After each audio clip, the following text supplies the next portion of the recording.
तिथं सही केलेली आहे कच्ची असेल पक्की पाडल्यानंतर तिथं सही केली तो दिनांक सगळीकडे असतो. पाठतासनाच्या आधीच्या पहिल्या पानावर नंतर फलक लेखनावर मायक्रोनचं 3 लिपीचे कसे त्या पद्धतीने असतात. गुरुवारी विद्यार्थी करतो सगळ्यांनी लक्ष द्या.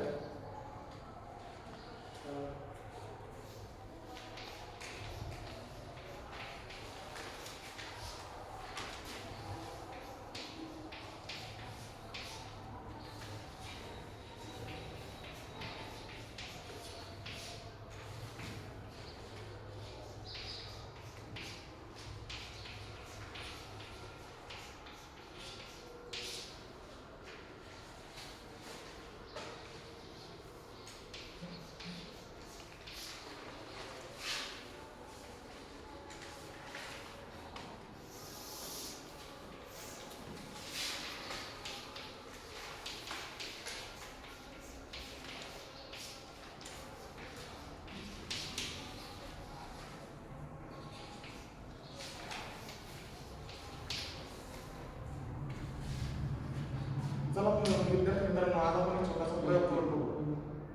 तर सर्वांनी काय करायचं सर लक्ष द्यायचं. सर्वांनी काय करायचं आपले दोन हात आहे हाताचे तळवे ते जोरात घासायचे. घासा बरं.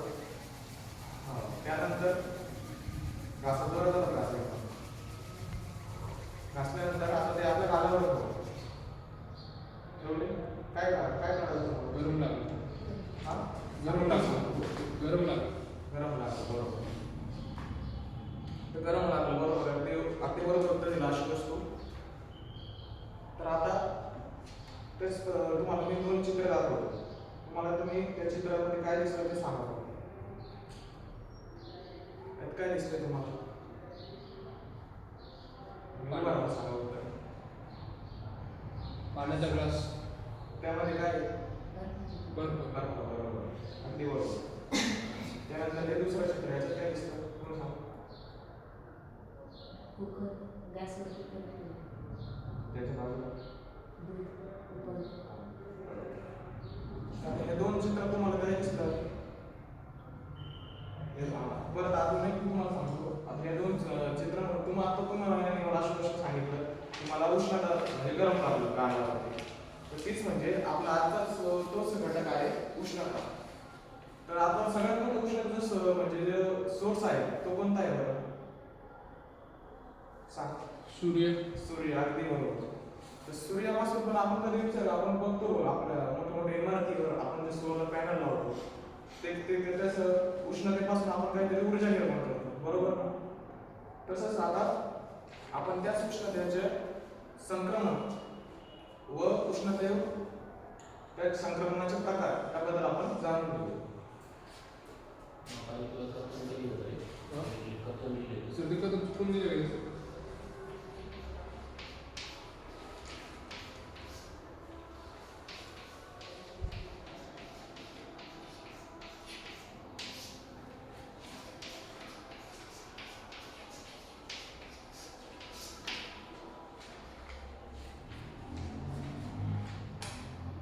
सर्वप्रथम आपण आता बघू उष्णतेचे संक्रमण म्हणजे काय.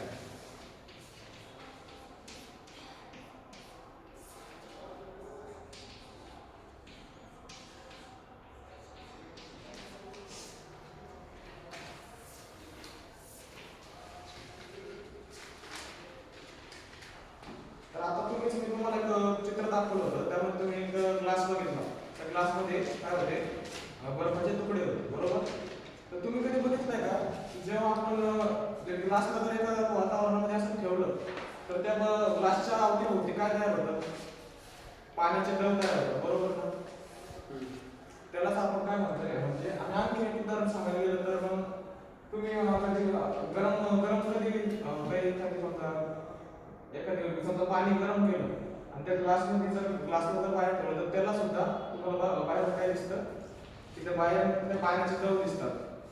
तर आपल्याला याच्यातून काय शिकायला मिळतं की जर एखादी गोष्ट म्हणजे गरम गोष्ट जर थंड गोष्टीच्या सानिध्यात गेली तर ती सुद्धा काय होते गरमच होते. आणि जर एखादी गरम गोष्ट एखादी थंड गोष्ट जर गरम वस्तूच्या सानिध्यात गेली तर ती काय होते? थंड होते. बरोबर. यालाच आपण काय म्हणतात? उष्णतेचे संक्रमण. तर व्याख्या लिहून घ्या सगळ्यांनी.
तर व्याख्या मी लिहिली आहे. पुन्हा ही व्याख्या मला वाचून दाखवा. कोण वाचून दाखवा? गरम वस्तू जर थंड वस्तूच्या सानिध्यात गेली तर ती गरम होते आणि व थंड वस्तू जर गरम वस्तूच्या सानिध्यात गेली तर ती गरम होते. अगदी बरोबर. यालाच आपण काय म्हणतो? उष्णतेचे संक्रमण. कळलं?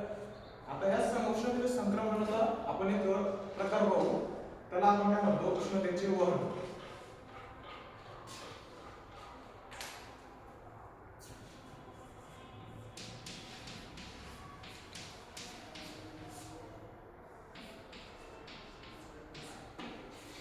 तर या उष्णतेच्या वहनामध्ये तुम्हाला एक आकृती काढून दाखवतो. तुम्ही ती पहा.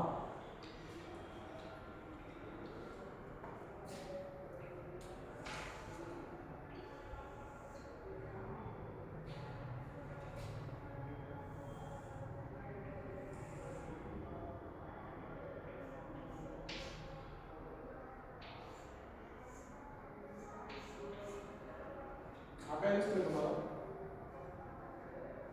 हा गॅसचा बर्नर. बरोबर? हां. त्यानंतर इथे एक असतं स्टँड.